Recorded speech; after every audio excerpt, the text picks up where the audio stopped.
ನಮಸ್ಕಾರ. ಮುಖ್ಯಾಂಶಗಳು. ಇಂದು ಒಡಿಶಾದ ಭುವನೇಶ್ವರಕ್ಕೆ ಪ್ರಧಾನಿ ನರೇಂದ್ರ ಮೋದಿ ಭೇಟಿ. 15,000 ಕೋಟಿ ರೂಪಾಯಿ ವೆಚ್ಚದ ವಿವಿಧ ಯೋಜನೆಗಳಿಗೆ ಚಾಲನೆ. ಅಕ್ರಮ ಮರಳು ದಂಧೆ ನಿಯಂತ್ರಿಸಲು ಸರ್ಕಾರ ಬದ್ಧ. ಸಂಪುಟ ಉಪಸಮಿತಿ ಸಭೆಯಲ್ಲಿ ಸೂಕ್ತ ನಿರ್ಧಾರ. ಡಾ. ಜಿ. ಪರಮೇಶ್ವರ್. ಕಲಾ ವಿಭಾಗದ ದಾಖಲಾತಿ ಹೆಚ್ಚಿಸಲು ಕ್ರಮ. ಪಠ್ಯದಲ್ಲಿ ಕೌಶಲ್ಯಾಭಿವೃದ್ಧಿ ತರಬೇತಿ ಅಳವಡಿಕೆಗೆ ಚಿಂತನೆ. ಮುಖ್ಯಮಂತ್ರಿ ಎಚ್ಡಿ ಕುಮಾರಸ್ವಾಮಿ. ಇಂಡೋನೇಷ್ಯಾದಲ್ಲಿ ಸುನಾಮಿ. ಸಾವಿನ ಸಂಖ್ಯೆ 222ಕ್ಕೆ ಏರಿಕೆ. ಭಾರತದಿಂದ ನೆರವಿನ ಭರವಸೆ. ವಾರ್ತೆಗಳ ವಿವರ. ಪ್ರಧಾನಿ ನರೇಂದ್ರ ಮೋದಿ ಒಡಿಶಾದ ಭುವನೇಶ್ವರಕ್ಕೆ ಇಂದು ಭೇಟಿ ನೀಡಲಿದ್ದಾರೆ. ಇಲ್ಲಿನ ನೂತನ ಐಐಟಿ ಕ್ಯಾಂಪಸ್ ಲೋಕಾರ್ಪಣೆಗೊಳಿಸಲಿರುವ ಪ್ರಧಾನಿ Indian oil corporation, Indian institute of science, ರಾಷ್ಟ್ರೀಯ ಹೆದ್ದಾರಿ ಸೇರಿದಂತೆ 15,000 ಕೋಟಿ ರೂಪಾಯಿಗೂ ಅಧಿಕ ವೆಚ್ಚದ ವಿವಿಧ ಯೋಜನೆಗಳಿಗೆ ಶಿಲಾನ್ಯಾಸ ನೆರವೇರಿಸಲಿದ್ದಾರೆ. प्रधानमंत्री राष्ट्रीय राजमार्ग संख्या 5 के 132 किलोमीटर लंबे भुवनेश्वर ಐಐಟಿಯು 764 ವಿದ್ಯಾರ್ಥಿಗಳು, 149 ಉಪನ್ಯಾಸಕರನ್ನು ಹೊಂದಿದ್ದು ಅತ್ಯಾಧುನಿಕ ಶೈಕ್ಷಣಿಕ ಸವಲತ್ತುಗಳನ್ನು ಒಳಗೊಂಡಿದೆ ಎಂದು ಪ್ರೊಫೆಸರ್ ರತ್ನಂ ತಿಳಿಸಿದ್ದಾರೆ. 73 ಕೋಟಿ ರೂಪಾಯಿ ವೆಚ್ಚದಲ್ಲಿ ನಿರ್ಮಾಣಗೊಂಡಿರುವ ಇಎಸ್ಐಸಿ ಆಸ್ಪತ್ರೆಯನ್ನು ಪ್ರಧಾನಿ ಮೋದಿ ಉದ್ಘಾಟಿಸಲಿದ್ದಾರೆ. ಬಳಿಕ ಭುವನೇಶ್ವರ ಸಮೀಪದ ಕೋಟ್ರಾದಲ್ಲಿ ಬೃಹತ್ ಸಾರ್ವಜನಿಕ ಸಭೆ ಉದ್ದೇಶಿಸಿ ಮಾತನಾಡಲಿದ್ದಾರೆ. ಪ್ರಧಾನಿ ಭೇಟಿ ಹಿನ್ನೆಲೆಯಲ್ಲಿ ಹೆಚ್ಚುವರಿ ಭದ್ರತೆ ಕಲ್ಪಿಸಲಾಗಿದೆ.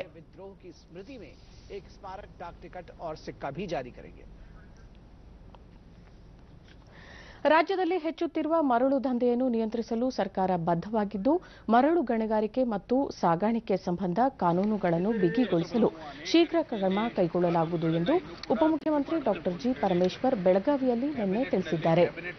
ಕಾನೂನು ಬಾಹಿರವಾಗಿ ಮರಳು ಸಾಗಾಣಿಕೆ ಮಾಡುತ್ತಿರುವ ಪ್ರಕರಣಗಳು ವರದಿಯಾಗುತ್ತಿದ್ದು, ಅಧಿಕಾರಿಗಳ ಮೇಲೆ ಹಲ್ಲೆ ನಡೆಸಿರುವ ಘಟನೆಗಳು ನಡೆದಿರುವುದು ವಿಷಾದನೀಯ. ಅಧಿಕಾರಿಗಳಿಗೆ ಸೂಕ್ತ ರಕ್ಷಣೆ ನೀಡಿ ಮರಳು ಮಾಫಿಯಾ ಹತ್ತಿಕ್ಕಲು ಕಠಿಣ ಕಾನೂನು ಅಗತ್ಯವಾಗಿದ್ದು, ಈ ಬಗ್ಗೆ ಒಂದೆರಡು ದಿನಗಳಲ್ಲಿ ಸಂಪುಟ ಉಪಸಮಿತಿ ಸಭೆ ನಡೆಸಿ ಸೂಕ್ತ ನಿರ್ಧಾರ ಕೈಗೊಳ್ಳಲಾಗುವುದು ಎಂದರು.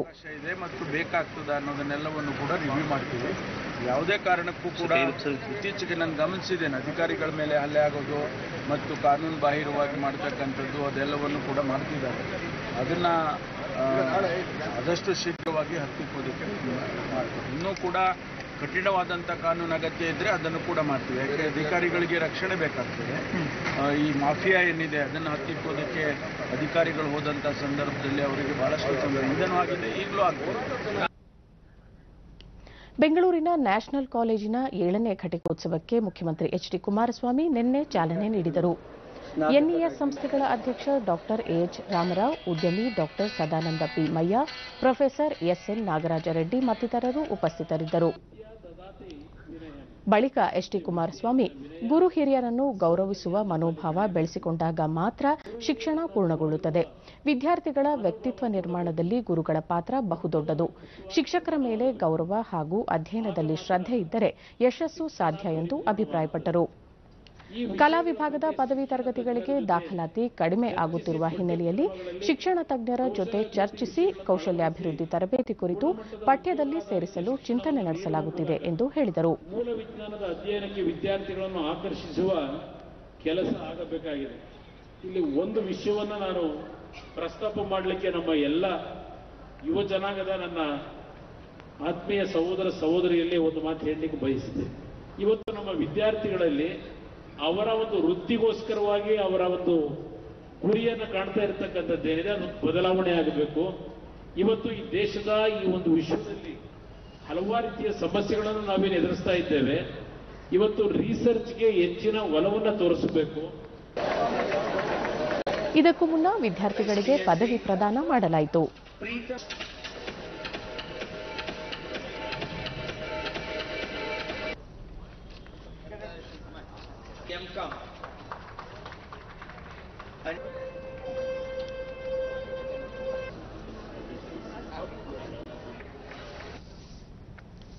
ಬೆಂಗಳೂರು ಮೈಸೂರು ನಡುವೆ ವಾರಕ್ಕೆ 4 ದಿನ ಸಂಚರಿಸುವ ಹೊಸ ಮೆಮು ರೈಲಿಗೆ ಸಂಸದ ಪ್ರತಾಪ್ ಸಿಂಹ ನಿನ್ನೆ ಮೈಸೂರಿನಲ್ಲಿ ಹಸಿರು ನಿಶಾನೆ ತೋರಿದರು.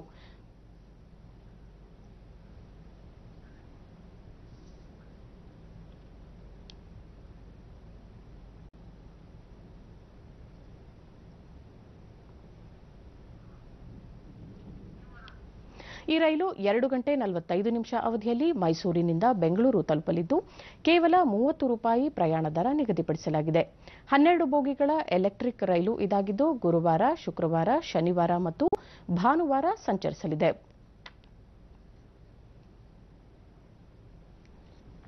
ಸಂಸದ ಪ್ರತಾಪ್ ಸಿಂಹ, ಕೇಂದ್ರದಲ್ಲಿ ನರೇಂದ್ರ ಮೋದಿ ನೇತೃತ್ವದ ಸರ್ಕಾರ ಅಧಿಕಾರಕ್ಕೆ ಬಂದ ಅನೇಕ ಅಭಿವೃದ್ಧಿ ಕೆಲಸಗಳು ನಡೆದಿವೆ. ಮೈಸೂರು ಕೊಡಗು ನಡುವೆ 4 ಪಥಗಳ ರಸ್ತೆ ನಿರ್ಮಾಣಕ್ಕೆ ಚಾಲನೆ ನೀಡಲಾಗಿದೆ. ವಿಮಾನ ನಿಲ್ದಾಣ ಮೇಲ್ದರ್ಜೆಗೆ ಏರಿಸಲು ಅನುಮೋದನೆ ದೊರಕಿದೆ ಎಂದರು. ಹಾಗಾಗಿ ಬಹಳಷ್ಟು ಅನಾನುಕೂಲ ಆಗಿತ್ತು.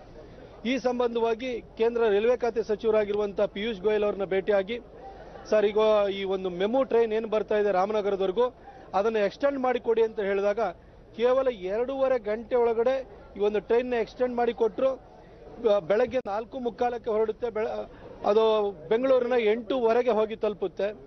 ಸಂಜೆ 7:55 ಬೆಂಗಳೂರಿಂದ ಹೊರಡುತ್ತೆ, ರಾತ್ರಿ 10:50 ಇಲ್ಲಿಗೆ ಬಂದು ತಲುಪುತ್ತೆ. ಹಾಗೆ ರಾತ್ರಿ 3 ಗಂಟೆ ಒಳಗಡೆ ರಾತ್ರಿ ಬರ್ತದೆ. ಬೆಳಗಿನ ಟೈಮಲ್ಲಿ 3.5 ಗಂಟೆ ತೆಗೆದುಕೊಳ್ಳುತ್ತೆ. ಆದರೆ ಪ್ರಯಾಣ ದರ ಕೇವಲ ₹30 ಇದೆ. ಇದರ ಸದುಪಯೋಗನ ಎಲ್ಲ ಮೈಸೂರಿಗೆ ಪಡ್ಕೊಳ್ಳಿ ಅಂತ ಹೇಳ್ಬಿಟ್ಟು.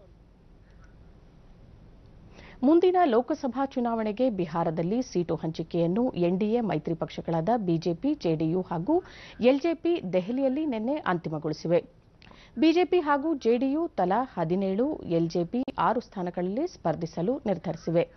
ಬಿಜೆಪಿ ರಾಷ್ಟ್ರೀಯ ಅಧ್ಯಕ್ಷ ಅಮಿತ್ ಶಾ, ಜೆಡಿಯು ಅಧ್ಯಕ್ಷ ಹಾಗೂ ಬಿಹಾರದ ಮುಖ್ಯಮಂತ್ರಿ ನಿತೀಶ್ ಕುಮಾರ್, ಲೋಕ ಜನಶಕ್ತಿ ಪಕ್ಷದ ಅಧ್ಯಕ್ಷ ಹಾಗೂ ಕೇಂದ್ರ ಸಚಿವ ರಾಮ್ವಿಲಾಸ್ ಪಾಸ್ವಾನ್ ದೆಹಲಿಯಲ್ಲಿ ಸಭೆ ನಡೆಸಿದ ನಂತರ ಜಂಟಿಯಾಗಿ ಮಾಧ್ಯಮಗಳಿಗೆ ಮಾಹಿತಿ ನೀಡಿದರು. पूरे बिहार की जमीनी राजनीति हकीकत, हर सीट का राजनीतिक स्थिति और एनडीए के गठबंधन की स्ट्रेंथ को देखकर सर्वानुमत से तीनों पार्टियों ने फैसला लिया है और तीनों पार्टियों के नेता जब इस सीट के लिए चर्चा करने के लिए बैठते थे तब बिहार की जमीनी हकीकत को, राजनीतिक स्थिति को ध्यान में रखकर जो स्थिति आई है, तीनों पार्टियों को भरोसा है कि 2019 के चुनाव में 14 से भी ज्यादा सीटें बिहार में एनडीए का गठबंधन जीतेगा और फिर से एक बार केंद्र में मोदी जी के नेतृत्व में एनडीए की सरकार बनेगी. इस विषय पर उन्होंने अपनी श्रद्धा व्यक्त करी है. आगे काम करेंगे और जहां तक किस सीट पर कौन लड़ेंगे इसके बारे में श्री अमित शाह जी ने ಅಮಿತ್ ಶಾ, ರಾಮ್ವಿಲಾಸ್ ಪಾಸ್ವಾನ್ ಅವರಿಗೆ ರಾಜ್ಯಸಭೆಯ ಸ್ಥಾನ ಕಲ್ಪಿಸಲಾಗುವುದು. ಯಾವ ಕ್ಷೇತ್ರಗಳಿಗೆ ಯಾವ ಪಕ್ಷಗಳು ಸ್ಪರ್ಧಿಸಬೇಕು ಎಂಬುದನ್ನು ಆದಷ್ಟು ಶೀಘ್ರ ಪ್ರಕಟಿಸಲಾಗುವುದು ಎಂದು ಹೇಳಿದರು. ನಿತೀಶ್ ಕುಮಾರ್, 2019ರ ಸಾರ್ವತ್ರಿಕ ಚುನಾವಣೆಯಲ್ಲಿ ಬಿಜೆಪಿ ನೇತೃತ್ವದ ಎನ್ಡಿಎ ಮೈತ್ರಿಕೂಟದ ಗೆಲುವು ಖಾತ್ರಿಪಡಿಸುವ ದಿಕ್ಕಿನಲ್ಲಿ ನಾವೆಲ್ಲ ಕಾರ್ಯನಿರ್ವಹಿಸಲಿದ್ದೇವೆ. ಮೈತ್ರಿಕೂಟ 2014ಕ್ಕಿಂತಲೂ ಹೆಚ್ಚಿನ ಸ್ಥಾನಗಳನ್ನು ಮುಂಬರುವ ಚುನಾವಣೆಯಲ್ಲಿ ಗೆಲ್ಲಲಿದೆ ಎಂಬ ಆಶಯವನ್ನು ತಿಳಿಸಿದರು. श्री रामविलास पासवान जी के लिए ये तय हो गया है कि एनडीए की तरफ से ये राज्यसभा में जाएंगे. भारतीय जनता पार्टी के ರಾಮ್ವಿಲಾಸ್ ಪಾಸ್ವಾನ್, ಮೈತ್ರಿ ಪಕ್ಷಗಳ ನಡುವಣ ಸೀಟು ಹೊಂದಾಣಿಕೆಯ ಸೂತ್ರ ತಮಗೆ ಸಂತಸ ತಂದಿದೆ. ಎನ್ಡಿಎ ಗೆಲುವಿಗೆ 3 ಪಕ್ಷಗಳು ಒಗ್ಗಟ್ಟಾಗಿ ದುಡಿಯಲಿವೆ ಎಂಬ ಭರವಸೆ ನೀಡಿದರು. नीतीश जी को और अभी नहीं है लेकिन अरुण जेटली साहब को भी बहुत बहुत ದೇಶದಲ್ಲಿ ಇಮೇಲ್ ಹಾಗೂ ದೂರವಾಣಿಗಳ ಮೇಲೆ ಕಣ್ಗಾವಲಿರಿಸಲಾಗಿದೆ ಎಂಬ ಕಾಂಗ್ರೆಸ್ ಆರೋಪಗಳನ್ನು ಬಿಜೆಪಿ ಸಾರಾಸಗಟಾಗಿ ತಳ್ಳಿಹಾಕಿದೆ.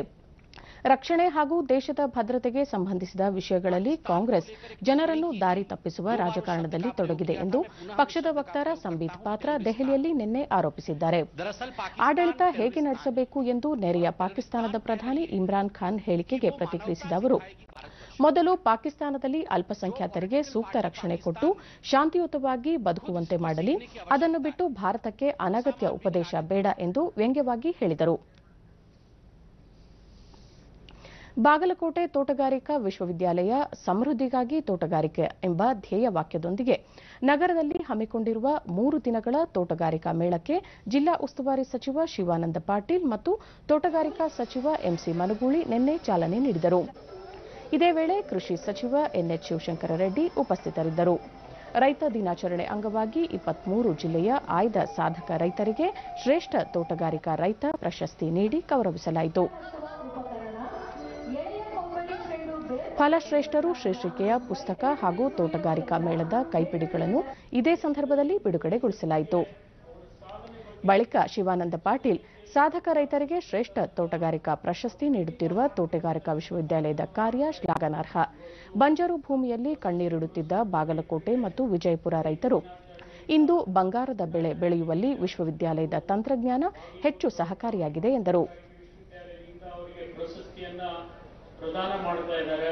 ಅವರಿಗೆ ಶುಭವನ್ನ ಹಾರೈಸಿ ಇನ್ನೂ ಸಾಧನೆ ಮಾಡತಕ್ಕಂಥ ಪ್ರೇರಣೆ ಶಕ್ತಿ ಆ ಭಗವಂತ ಅವರಿಗೆ ಹೆಚ್ಚಿಗೆ ಕೊಡ್ಲಿ ಅಂತ ಹೇಳಿ ಈ ಸಂದರ್ಭದಲ್ಲಿ ನಾನು ಹಾರೈಸಿ ರೈತರಾದವರು ಸಚಿವ ಎಂಸಿ ಮನಗೂಳಿ ಶಿಕ್ಷಣ ಮತ್ತು ಹೊಸ ಸಂಶೋಧನೆಗಳ ತಂತ್ರಜ್ಞಾನದಿಂದ ಕೃಷಿಗೆ ಹೆಚ್ಚು ಮಹತ್ವ ಬಂದಿದೆ.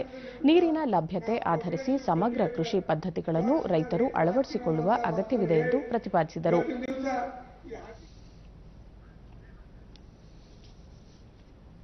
ಕರ್ನಾಟಕ ರಾಜ್ಯ ಕೃಷಿ ವಿಶ್ವವಿದ್ಯಾಲಯಗಳ ಸಂಯುಕ್ತಾಶ್ರಯದಲ್ಲಿ ಹಮ್ಮಿಕೊಂಡಿರುವ ಸಮೃದ್ಧಿಗಾಗಿ ತೋಟಗಾರಿಕಾ ಮೇಳವನ್ನು ಇಂದು ಮುಖ್ಯಮಂತ್ರಿ ಎಚ್ಡಿ ಕುಮಾರಸ್ವಾಮಿ ಉದ್ಘಾಟನೆ ಮಾಡಲಿದ್ದಾರೆ. ಇಂಡೋನೇಷ್ಯಾದ ಸೂಂದಾ ಸ್ಟ್ರೈಟ್ ದ್ವೀಪದ ಬಳಿ ಅಪ್ಪಳಿಸಿದ ಸುನಾಮಿಯಲ್ಲಿ ಮೃತಪಟ್ಟವರ ಸಂಖ್ಯೆ 222ಕ್ಕೆ ಏರಿದ್ದು 800ಕ್ಕೂ ಹೆಚ್ಚು ಜನರು ಗಾಯಗೊಂಡಿದ್ದು ಹಲವರು ಕಣ್ಮರೆಯಾಗಿದ್ದಾರೆ ಎಂದು ಸುದ್ದಿ ಸಂಸ್ಥೆ ವರದಿ ಮಾಡಿದೆ. ನಿನ್ನೆ ನಸುಕಿನಲ್ಲಿ ಈ ದುರಂತ ಸಂಭವಿಸಿದ್ದು ರಾಷ್ಟ್ರೀಯ ವಿಪತ್ತು ನಿರ್ವಹಣಾ ಸಂಸ್ಥೆಯ ಮಾಹಿತಿ ಪ್ರಕಾರ ಹಲವಾರು ಕಟ್ಟಡಗಳಿಗೆ ಹಾನಿಯಾಗಿರುವುದಾಗಿ ವರದಿಯಾಗಿದೆ. ದ್ವೀಪದಲ್ಲಿ ಕಕ್ರಟೋವಾ ಜ್ವಾಲಾಮುಖಿ ಸ್ಫೋಟಗೊಂಡ ಪರಿಣಾಮ ಈ ದುರಂತ ಸಂಭವಿಸಿರುವುದಾಗಿ ತಿಳಿದುಬಂದಿದೆ. ಹಿಂದೂ ಮಹಾಸಾಗರವನ್ನು ಸಂಪರ್ಕಿಸುವ ಇಂಡೋನೇಷ್ಯಾದ ಜಾವಾ ಮತ್ತು ಸುಮಾತ್ರಾ ದ್ವೀಪಗಳ ನಡುವೆ ಈ ಸುನಾಮಿ ದುರಂತ ಸಂಭವಿಸಿದೆ. ಸುನಾಮಿ ಹೊಡೆತಕ್ಕೆ ಪ್ರವಾಹ ಪರಿಸ್ಥಿತಿ ನಿರ್ಮಾಣವಾಗಿದ್ದು ವಾಹನಗಳು ನೀರಿನಲ್ಲಿ ಕೊಚ್ಚಿ ಹೋಗಿವೆ. ಇಂಡೋನೇಷ್ಯಾದ ಭೀಕರ ದುರಂತಕ್ಕೆ ಪ್ರಧಾನಿ ನರೇಂದ್ರ ಮೋದಿ ತೀವ್ರ ಸಂತಾಪ ವ್ಯಕ್ತಪಡಿಸಿದ್ದಾರೆ.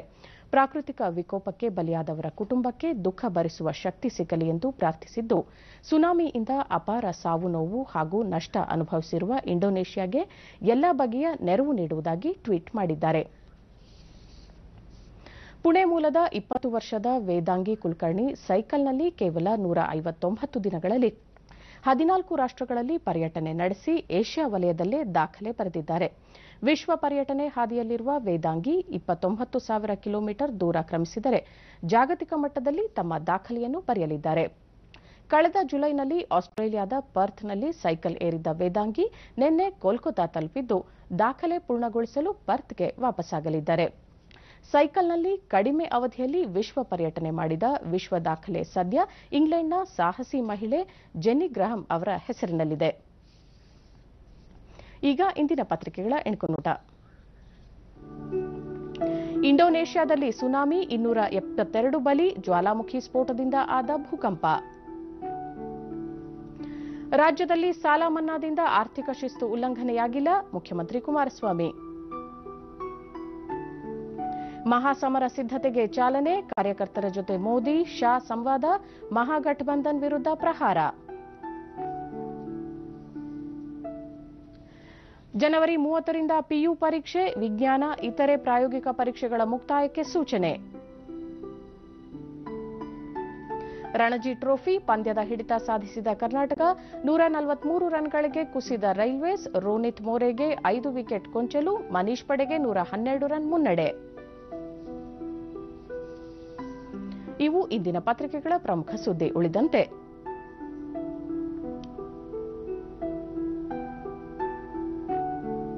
ಬೋಗಿಬಿಲ್ ಮೊದಲ ರೈಲಿಗೆ ನಾಳೆ ಚಾಲನೆ, ದೇಶದ ಅತ್ಯಂತ ಉದ್ದದ ರಸ್ತೆ ರೈಲು ಸೇತುವೆ, ಅಸ್ಸಾಂ ಅರುಣಾಚಲ ಪ್ರದೇಶದ ಮಧ್ಯ ಸಂಪರ್ಕ. 100 ವರ್ಷಗಳ ಬೇಸಾಯಕ್ಕೆ ಸಿಕ್ತು ಹಕ್ಕುಪತ್ರ, ಮೇಕೆದಾಟು ಯೋಜನೆ ಕಾರ್ಯಗತಕ್ಕೆ ಸರ್ಕಾರ ಬದ್ಧ, ಸಚಿವ ಡಿಕೆ ಶಿವಕುಮಾರ್. ಡಿಜಿಟಲ್ ಸಾಕ್ಷ್ಯ ಸಂಗ್ರಹಕ್ಕೆ ಹೈಕೋರ್ಟ್ 10 ನಿಯಮ, ಎಲೆಕ್ಟ್ರಾನಿಕ್ ಸಾಕ್ಷ್ಯ ಹೇಗೆ ಸಂಗ್ರಹಿಸಬೇಕು ಎಂದು ಅಧೀನ ನ್ಯಾಯಾಲಯ, ಪೊಲೀಸ್ ಇಲಾಖೆಗೆ ಸೂಚನೆ. ರಾಷ್ಟ್ರೀಯ ಗ್ರಾಹಕರ ಹಕ್ಕುಗಳ ದಿನ ಇಂದು, ಬರಲಿದೆ ಹೊಸ ಗ್ರಾಹಕ ಹಿತರಕ್ಷಣಾ ಕಾಯ್ದೆ. ಅಗ್ನಿ 4 ಪರೀಕ್ಷೆ ಯಶಸ್ವಿ, 4000 ಕಿಲೋಮೀಟರ್ ದಾಳಿ ವ್ಯಾಪ್ತಿಯ ಕ್ಷಿಪಣಿ. ಕೊನೆಯಲ್ಲಿ ಮತ್ತೊಮ್ಮೆ ಮುಖ್ಯಾಂಶಗಳು. ಇಂದು ಒಡಿಶಾದ ಭುವನೇಶ್ವರಕ್ಕೆ ಪ್ರಧಾನಿ ನರೇಂದ್ರ ಮೋದಿ ಭೇಟಿ, 15,000 ಕೋಟಿ ರೂಪಾಯಿ ವೆಚ್ಚದ ವಿವಿಧ ಯೋಜನೆಗಳಿಗೆ ಚಾಲನೆ. ಅಕ್ರಮ ಮರಳು ದಂಧೆ ನಿಯಂತ್ರಿಸಲು ಸರ್ಕಾರ ಬದ್ಧ, ಸಂಪುಟ ಉಪಸಮಿತಿ ಸಭೆಯಲ್ಲಿ ಸೂಕ್ತ ನಿರ್ಧಾರ ಡಾ ಜಿ ಪರಮೇಶ್ವರ್. ಕಲಾ ವಿಭಾಗದ ದಾಖಲಾತಿ ಹೆಚ್ಚಿಸಲು ಕ್ರಮ, ಪಠ್ಯದಲ್ಲಿ ಕೌಶಲ್ಯಾಭಿವೃದ್ಧಿ ತರಬೇತಿ ಅಳವಡಿಕೆಗೆ ಚಿಂತನೆ ಮುಖ್ಯಮಂತ್ರಿ ಎಚ್ಡಿ ಕುಮಾರಸ್ವಾಮಿ. ಇಂಡೋನೇಷ್ಯಾದಲ್ಲಿ ಸುನಾಮಿ, ಸಾವಿನ ಸಂಖ್ಯೆ 222ಕ್ಕೆ ಏರಿಕೆ, ಭಾರತದಿಂದ ನೆರವಿನ ಭರವಸೆ. ನಮ್ಮ ಮುಂದಿನ ವಾರ್ತಾ ಪ್ರಸಾರ ಬೆಳಗ್ಗೆ 11 ಗಂಟೆಗೆ. ಚಂದನದಲ್ಲಿ ಈಗ ಶುಭೋದಯ ಕರ್ನಾಟಕ ಮುಂದುವರಿಯಲಿದೆ. ನಮಸ್ಕಾರ.